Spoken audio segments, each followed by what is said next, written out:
How to get huge forearms? How to get huge forearms? Yeah. In arm wrestling, we don't care about size. We care about strength, not always size. But somehow it's or mystically it's happening that also working on our strength training, our size is increasing as well. So forearms are getting bigger, especially for this kid. It's like a mushroom, so growing like a mushroom.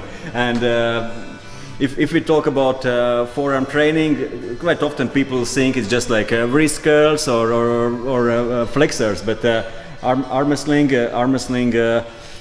training, and same on the other training, forearm is much more complicated. So it's wrist flexors, it's finger flexors, it's wrist extensors, it's finger extensors, and of course it's also pronation and supination. So all those movements are done by muscles which are in our forearms. What are the biggest contributors to the mass? Usually I would say it's wrist and hand flexors, and it's also wrist extensors, and also brachioradialis is a muscle which are also in forearm muscle group. So all those even basically we don't think it's forearm. Still working on reverse curls, we will get huge impact on our forearms as well. Okay. So we will start with what today? We will start. You want to start with reverse curls? We're going to start with reverse curls, superset with hammer curls on a barbell, with dumbbells. So we will start with reverse curls and hammer curls with dumbbells. Yeah. If I do them for arm wrestling, I actually like to combine full range of motion reverse curls with limited amplitude reverse curls as well. But probably it's not an arm wrestling case today, so no Stacy.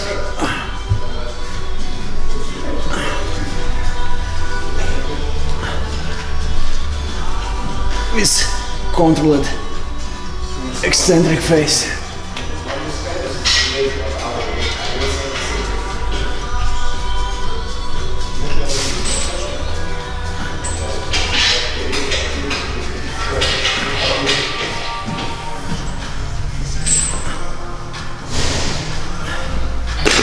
If you talk about hypertrophy, about reps and the numbers, it's normally should be like something between 8 and 12.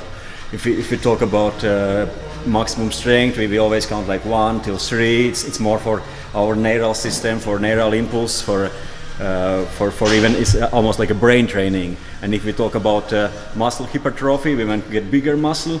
It should be like 6, 8, 10, 12. So we're doing like 10 reps today.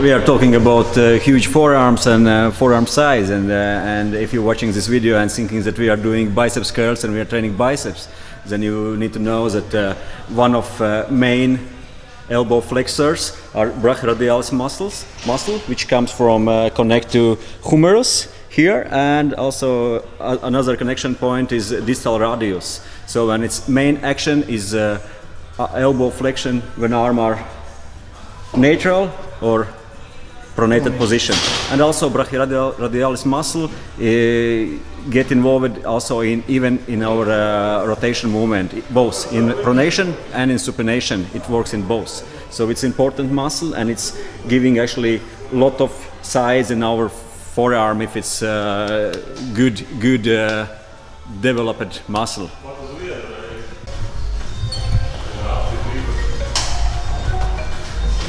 So these are the curls at the end of the barbell on your knee, and you can do full range or you can do partial range. So we go a little bit on negative. You have a little bit more stretch on your forearm flexors, and it's activating a little bit more. In arm wrestling, we stand on straight wrist because we don't need to start from losing position. Yeah, 70-80% of exercise we will do for arm wrestling, we will not go in negative phase, so we will stay in a parallel or maybe small minus and go in flexion.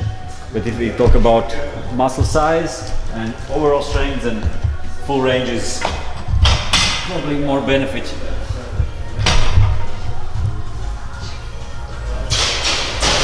So Janis is taking a grip where thumb is on the other side. Vladislav is taking all the fingers on one side. Here you're activating a little bit more of his thumb flexors as well as his wrist and forearm flexors. How many reps are we doing? 10. 10. 10 is enough. 10 is enough for me, yeah. 10 is enough. So the setup is very simple. I think everyone can do it in their gyms. All you need, we have a place to put it, but you can find just to find a corner and put it in a corner. And then on your knees. So knees bent about 45 degrees. If you stand up too straight, it's harder. If you lean down, it's easier. So you try to stay in the middle.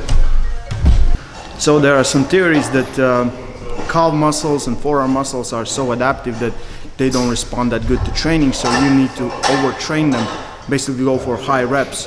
But what we see in arm wrestling, we train for high reps, we train for low reps, big weights, heavy weights, light weights, you know, it's depending on the load. So it should always be different loads. So for this exercise right here, we're doing about 8-10 reps with bigger weights, and for some other exercise we're gonna go for high reps and lower weights. So it's all about changing things up. You cannot just do one, expect the same results.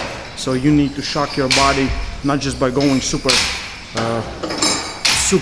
high reps. Variety is the key. Yeah, variety is the key. And also, so right here, I gotta film this.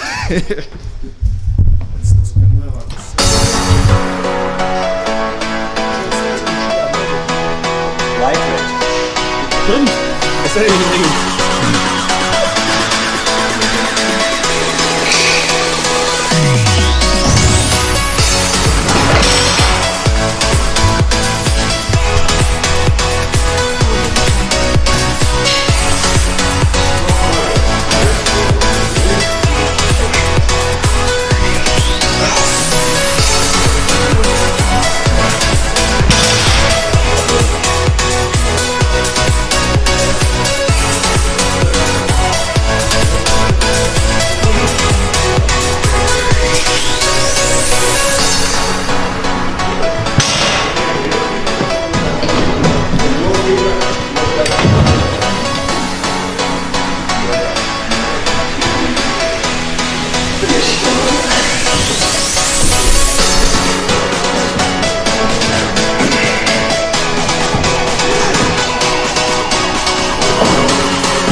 All finger and hand flexor muscles are connecting to medial epicondyle or medial elbow, and also pronator muscles are connecting to medial elbow.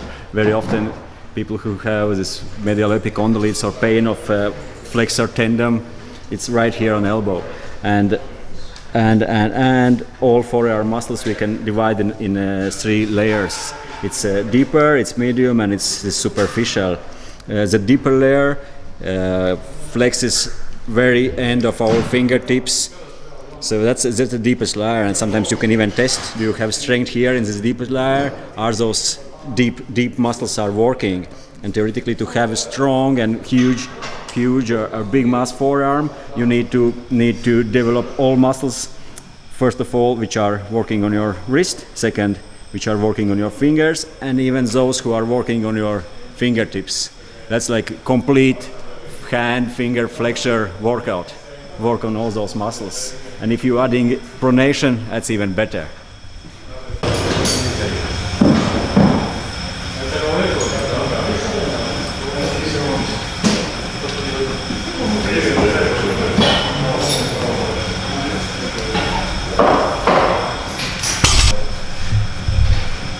So in this exercise you can work on those fingertips and actually those finger flexors.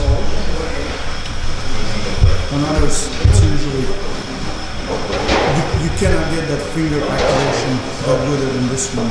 Arms are straight, so the forearms are working completely.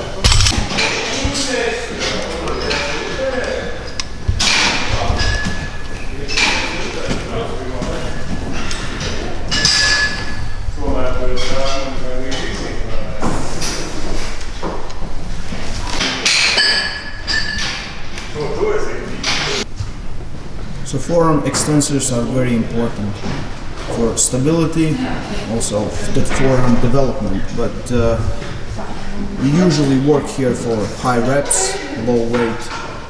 It's not, no one's tried to add strength on extensor muscles here.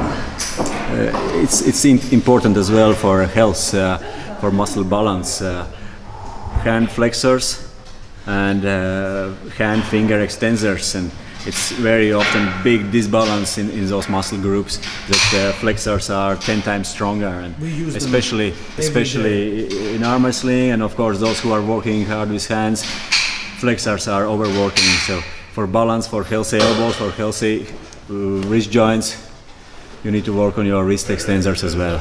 Sometimes the problems that some pain in your forearms are caused by that disbalance. Yep. Yeah.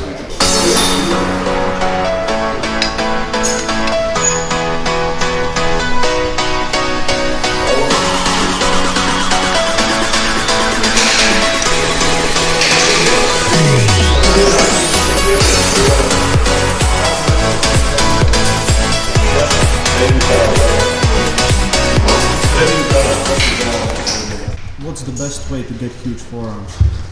Best weight. Best way. Best way. I thought best way. Best way to get huge forearms. Train them. Arm wrestling.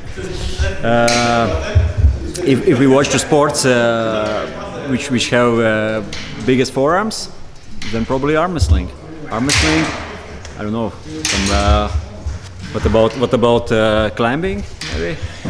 They don't need huge forearms. They get too much blood in them, and you can climb when you have in your arms. But theoretically, arm wrestling is not about size. Again, it's about strength. So not always guy with the biggest forearm will be strongest one. It's strength which is important. What do you recommend for everyone who watches this and want to get bigger forearms? Start arm wrestling. Start arm wrestling. If you want painful elbows, start arm wrestling. Want huge arms? Start arm wrestling. It comes hand in hand. You get huge arms, but also elbows curve. No, if you do it correctly and do it smart, it's not so bad. It's not so bad. I'm doing it for more than 20 years and still moving. It's still moving. So, and hope will move for more 20 years.